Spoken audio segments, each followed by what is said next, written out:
Welcome to the CNN Reporter's Notebook. I'm Richard Roth. And I am Jean Mose. First up, it took 40 years for Libyan leader Muammar Gaddafi to make it to the United Nations.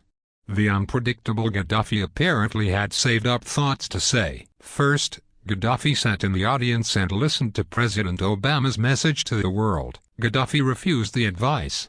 He named names and took his time doing it.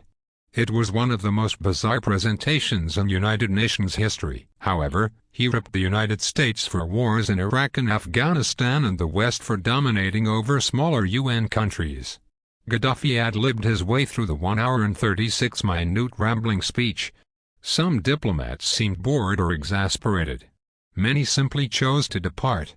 At times, Gaddafi held up and leafed through the UN Charter and even flipped aside another book. He accuses the United Nations of bias against those who don't have a voice. Gaddafi says there is too much power in the hands of the Security Council, despite the fact that Libya is a current member. It was Libya slapped with sanctions by the Security Council after one of history's worst acts of terror, the downing of Pan Am Flight 103, which killed 270 people. Gaddafi's topics ranged from Manuel Noriega, jet lag and even who killed JFK. Gaddafi stopped speaking eventually, but only after he was handed a note from his own delegation. Gaddafi left, but not before telling the UN it should move out of New York because the city's security is too restrictive, instead, setting up in India or China. Next up, these days, it's the world against CEOs. Take that corporate jet and shove it?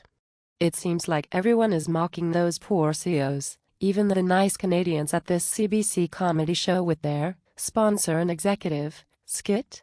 And now, inspired by that moment when auto company CEOs were grilled by a congressman asking, now a viral ad campaign has gone up. JetBlue presents the CEO's Guide to Commercial Jetting?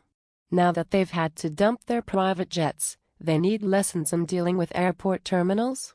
It told of spotting the former chairman of Lehman Brothers getting instructions, apparently from his driver, on how to work a JetBlue ticket kiosk.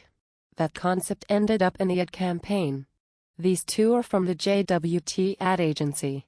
Got to show the CEO what the inside of a commercial plane looks like? With so many companies in the toilet, that's where the fictional CEO ends up. Thanks for watching the CNN Reporter's Notebook. I am Richard Roth. And I am Jean Mose. Have a great evening.